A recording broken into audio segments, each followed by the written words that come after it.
தலைப்பு செய்திகள். ரஜ உப்பு ஆணையரவு உப்பு என பெயர் மாற்றம். அகில இலங்கை தமிழ் காங்கிரஸ் உறுப்பினர்களுக்கு எதிராக மனு தாக்கல். அகமதாபாத் விமான விபத்தில் 265 பேர் பலி, 5 உடல்கள் உறவினர்களிடம் ஒப்படைப்பு. பிரதமர் மோடியுடன் இஸ்ரேல் பிரதமர் நெதன்யாகு உரையாடல். இனி விரிவான செய்திகள். ஆணையிரவு உப்பளத்தில் உற்பத்தி செய்யப்படும் உப்பிற்கு ஆணையிரவு உப்பு என மீண்டும் பெயர் மாற்றம் செய்யப்பட்டுள்ளது. குறித்த உப்பளத்தில் உற்பத்தி செய்யப்படும் உப்பிற்கு அண்மையில் ரஜ உப்பு என பெயர் சூட்டியமை தமிழ் மக்கள் மத்தியில் அதிருப்தியை ஏற்படுத்தியது. இந்நிலையில் மீண்டும் அந்த உப்பிற்கு ஆணையிரவு உப்பு என பெயர் சூட்டப்பட்டுள்ளது. குறித்த உப்பளத்தில் உற்பத்தி செய்யப்படும் உப்பானது வடக்கு மாகாணத்தில் முதற்கட்டமாக விநியோகம் செய்யப்படும் என அறிய முடிகின்றது. பலாங்குடையில் உள்ள பாடசாலை கட்டிடத்தின் மீது மரம் முறிந்து விழுந்ததில் மாணவர் ஒருவர் உயிரிழந்துள்ளதாக போலீசார் தெரிவித்துள்ளனர். மேலும் 16 பாடசாலை மாணவர்கள் வைத்தியசாலையில் அனுமதிக்கப்பட்டுள்ளதாக போலீசார் மேலும் தெரிவித்துள்ளனர்.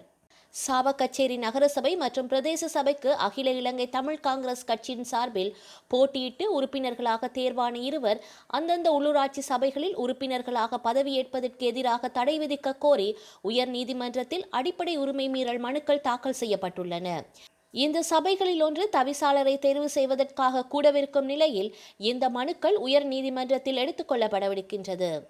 2025 ஆண்டு மே மாதம் 6ஆம் திகதி இடம்பெற்ற உள்ளூராட்சி சபைகளுக்கான தேர்தலின் போது சாவகச்சேரி நகரசபை மற்றும் சாவகச்சேரி பிரதேச சபையில் போட்டியிட்டு உறுப்பினர்களாக தேர்வான இருவரும் அந்தந்த சபை எல்லை பரப்புக்குள் தம்மை ஒரு வாக்காளராக பதிவு செய்வதற்கு தகுதியற்றவர்கள் என்ற அடிப்படையில் இருவரின் உறுப்புரிமைகளையும் ரத்து செய்ய தேர்தல் ஆணைக்குழுவுக்கு உத்தரவிடக் கோரி 2 வழக்குகள் தாக்கல் செய்யப்பட்டுள்ளன. மனுவை பரிசீலித்து உடனடியாக நடைமுறைக்கு வரக்கூடியதாக இடைக்கால தடை விதிக்கும்படியும் மனுவில் கோரப்பட்டுள்ளது. இந்த 2 மனுக்களும் நீதிமன்றத்தில் பரிசீலனைக்கு எடுத்துக் கொள்ளப்பட உள்ளன. வழக்கு தாக்கல் செய்தவர் சார்பில் சிரேஷ்ட சட்டத்தரணி சுரேன் பெர்னாண்டோ முன்னிலையாகி வழக்கின் விவரத்தை எடுத்துரைப்பார். சாவகச்சேரி நகரசபை மற்றும் சாவகச்சேரி பிரதேச சபையில் அகில இலங்கை தமிழ் காங்கிரஸ் கட்சியின் சார்பில் தேர்வான 2 உறுப்பினர்கள் சார்பிலும் சிரேஷ்ட சட்டத்தரணி குமார வடிவேல் குருபரன் முன்னிலையாக கூடும் என எதிர்பார்க்கப்படுகின்றது. தேசிய லொத்தர் சபையின் முன்னாள் பணிப்பாளர் துசித்த ஹல்லொலுவை எதிர்வரும் 20ஆம் திகதி வரை மீண்டும் விளக்கமறியலில் வைக்குமாறு கோட்டை பிரதான நீதிவான் நீதிமன்றம் வெள்ளிக்கிழமை உத்தரவிட்டுள்ளது.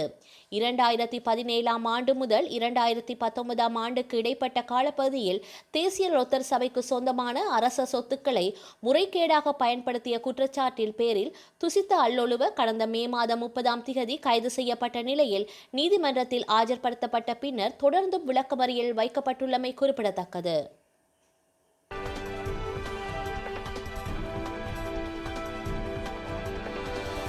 குஜராத் மாநிலம் அகமதாபாத்திலிருந்து லண்டன் காட்விற்கு புறப்பட்ட ஏர் இந்தியா AI 171 புறப்பட்ட சில வினாடிகளில் அருகிலுள்ள PG மருத்துவக் கல்லூரி வளாகத்தில் மோதி நொறுங்கியது. இந்த விமானத்தில் பயணம் செய்த 242 பேரில் 241 பேர் உயிரிழந்துள்ளனர். ஒருவர் மட்டுமே அதிர்ஷ்டவசமாக உயிர் பிழைத்தார். மருத்துவ வளாகத்தில் பயிற்சி மருத்துவர்கள் விடுதியும் அடங்கும். இங்கு மதிய உணவு அருந்திக் கொண்டிருந்த போது இந்த கோர விபத்து இடம்பெற்றுள்ளது. இதனால் விடுதி மெஸ்ஸில் இருந்த மருத்துவ மாணவர்களில் சிலரும் உயிரிழந்துள்ளனர். இந்த நிலையில் ஒட்டுமொத்தமாக இதுவரை 265 பேர் உயிரிழந்துள்ளதாக தெரிவிக்கப்பட்டுள்ளது. இதில் 5 பேர் உடல் அடையாளம் காணப்பட்டு உறவினர்களிடம் ஒப்படைக்கப்பட்டுள்ளனர். விபத்து ஏற்பட்டு தீப்பற்றி எரிந்ததில் உடல்கள் கருகின. இதனால் அடையாளம் காண முடியாத நிலை ஏற்பட்டுள்ளது.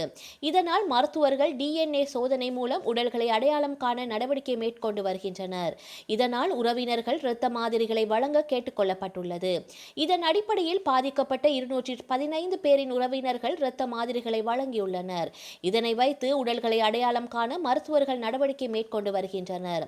DNA பரிசோதனை ஒத்துப்போகும் போது அவர்களிடம் உடல்கள் ஒப்படைக்கப்படும் என தெரிவிக்கப்பட்டுள்ளது. நேற்று காலை பிரதமர் மோடி விபத்து ஏற்பட்ட இடத்தை பார்வையிட்டுள்ளார்.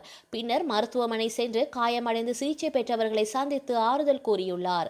விமான விபத்தில் உயிர் தப்பி பிழைத்தவர்களையும் சந்தித்து ஆறுதல் கூறியுள்ளார். உலகளவில் ஒவ்வொரு ஆண்டும் சுமார் 5.4 மில்லியன் மக்கள் பாம்புகளால் கடிக்கப்படுகின்றார்கள்.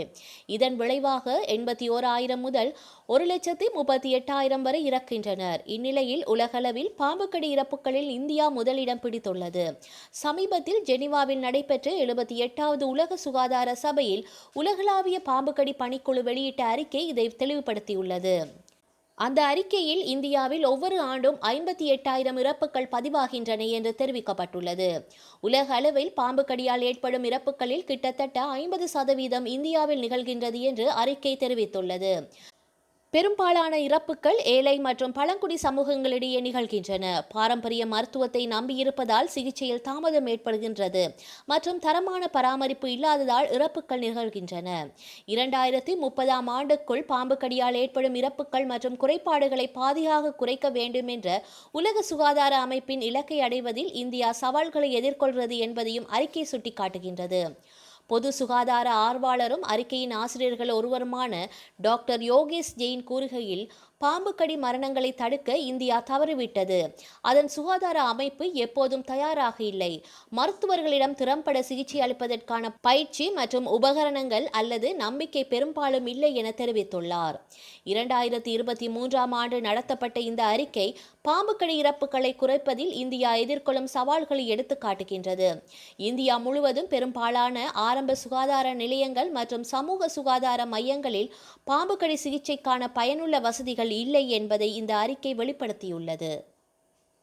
ஈரான் மீது இஸ்ரேல் நடத்திய தாக்குதல்கள் குறித்து பிரதமர் நரேந்திர மோடி உள்ளிட்ட உலக தலைவர்களுடன் அந்நாட்டு பிரதமர் பெஞ்சமின் நெதன்யாகு உரையாடியுள்ளார். ஈரானின் முக்கிய இராணுவ தளபாடங்கள், அணுசக்தி கட்டமைப்புகள் மற்றும் இராணுவ அலுவலகங்கள் ஆகியவற்றை குறிவைத்து இஸ்ரேல் தாக்குதல் நடத்தியுள்ளது. ஆபரேஷன் ரைசிங் லயன் என பெயரிடப்பட்டுள்ள இந்த தாக்குதல்களில் ஈரானின் முப்படை தலைமை தளபதி உள்ளிட்ட முக்கிய இராணுவ அதிகாரிகள் கொல்லப்பட்டுள்ளனர்.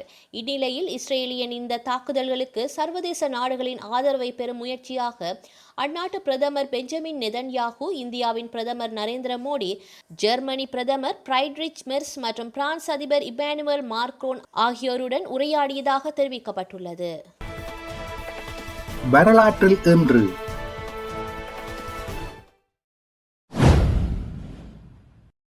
1907 நோர்வே பெண்களுக்கு வாக்குரிமை அளித்தது. 1946 மலையாவில் இருந்து 2வது தொகுதி தமிழர் இலங்கை வந்து சேர்ந்தனர்.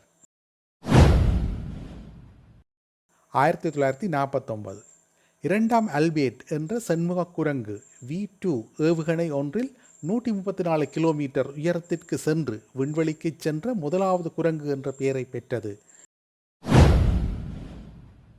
2017 பிரித்தானியாவில் வடக்கு கென்சிங்டன் பகுதியில் உயரமான குடியிருப்பு மனைகளில் ஏற்பட்ட தீ விபத்தில் 72 பேர் உயிரிழந்தனர், 74 பேர் காயமடைந்தனர். செய்திகளை உடனுக்குடன் தெரிந்து கொள்ள உடனே சப்ஸ்கிரைப் செய்து பெல் பட்டனை கிளிக் பண்ணவும். மேலதிக செய்திகளை தமிழ் தாய் இணையதளத்தில் பார்வையிடலாம்.